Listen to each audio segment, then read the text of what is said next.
एक छोटे से शहर के बस अड्डे पर रघु नाम का एक गरीब आदमी रहता था। लोग उसे रघु भिखारी कहकर बुलाते थे। उसका काम था बसों में चढ़कर यात्रियों से पैसे मांगना और उसी से अपना गुजारा करना। दिन भर की कमाई से वो मुश्किल से 2 वक्त का खाना खा पाता था। रघु का जीवन बस ऐसे ही चल रहा था, बिना किसी उम्मीद, बिना किसी सपने के। एक दिन की बात है, रघु रोज की तरह एक बस में चढ़ा और यात्रियों से भीख मांगने लगा। तभी उसकी नज़र एक अलग तरह के आदमी पर पड़ी। वो साफ सुथरे कपड़े पहने, शांत और आत्मविश्वासी लग रहा था। उसकी आंखों में एक अजीब सी चमक थी। रघु ने सोचा, ये आदमी जरूर अमीर होगा। अगर इसने मुझे पैसे दे दिए तो आज की कमाई अच्छी हो जाएगी। वो उस आदमी के पास गया और बोला, साहब, कुछ दे दीजिए, भगवान आपका भला करेगा। उस आदमी ने रघु की तरफ देखा और मुस्कुराते हुए कहा, तुम हमेशा लोगों से लेते ही रहते हो, क्या कभी किसी को कुछ देते भी हो? रघु थोड़ा चौंक गया। उसने सिर झुकाकर कहा, साहब, मैं तो खुद मांगकर खाता हूँ, मैं किसी को क्या दे सकता हूँ? वो आदमी बोला, देखो, दुनिया एक बाजार की तरह है। यहाँ हर चीज़ लेन देन पर चलती है। अगर तुम किसी को कुछ नहीं दोगे तो तुम्हें ज्यादा मिलने की उम्मीद भी नहीं रखनी चाहिए। रघु ने पहली बार किसी को इस तरह की बात करते सुना था। वो चुप हो गया। वो आदमी आगे बोला, मैं एक व्यापारी हूँ और मैं बिना कुछ लिए कभी कुछ नहीं देता। अगर तुम्हारे पास देने के लिए कुछ हो तभी मैं तुम्हें कुछ दूंगा।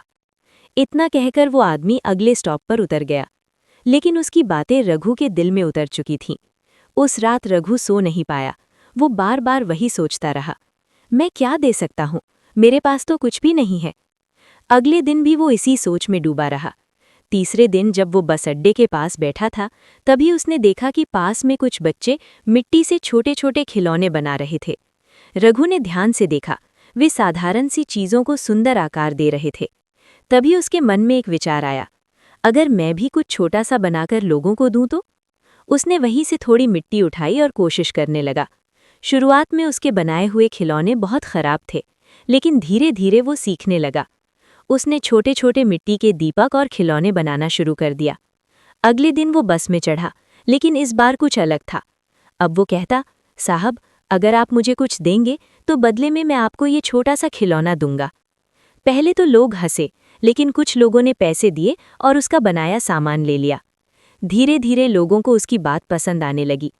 अब वो सिर्फ भिखारी नहीं, बल्कि एक मेहनती इंसान समझने लगे। कुछ दिनों में ही रघु की कमाई बढ़ने लगी।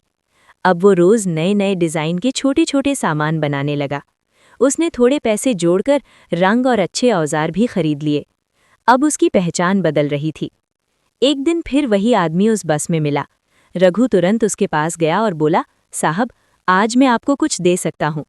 उसने अपने बनाए हुए एक सुंदर छोटा दीपक उसे दिया। वो आदमी मुस्कुराया और बोला, वाह, अब तुम सच में बदल गए हो। उसने पैसे दिए और कहा, अब तुम सिर्फ लेने वाले नहीं रहे, तुम देने वाले बन गए हो, और यही असली शुरुआत है। रघु के चेहरे पर गर्व था। उस दिन के बाद रघु ने भीख मांगना छोड़ दिया। उसने अपनी छोटी सी दुकान शुरू की। धीरे धीरे उसने अपने काम को बढ़ाया। लोगों को उसके बनाए सामान पसंद आने लगे। कुछ महीनों में ही वो एक छोटा व्यापारी बन गया। 1 साल बाद उसी बस अड्डे पर एक नई दुकान खुली थी, रघु क्राफ्ट्स। दुकान में सुंदर सुंदर मिट्टी के सामान सजे थे। एक दिन वही आदमी वहां आया। उसने रघु को देखा। अब वो साफ कपड़ों में आत्मविश्वास के साथ ग्राहकों से बात कर रहा था। दोनों ने एक दूसरे को पहचाना। रघु ने मुस्कुराकर कहा, अगर उस दिन आपने मुझे वो बात नहीं सिखाई होती तो मैं आज भी वही होता। वो आदमी बोला, मैंने सिर्फ रास्ता दिखाया था, चलना तुम्हें खुद पड़ा। रघु की आंखों में चमक थी। अब वो समझ चुका था, दुनिया में सिर्फ मांगने से कुछ नहीं मिलता। जब आप देना शुरू करते हैं तभी असली बदलाव शुरू होता है। सीख, जीवन में सफलता पाने के लिए सिर्फ मांगना काफी नहीं होता, हमें कुछ देना भी सीखना पड़ता है। जब हम अपनी सोच बदलते हैं तो हमारी पहचान भी बदल जाती है।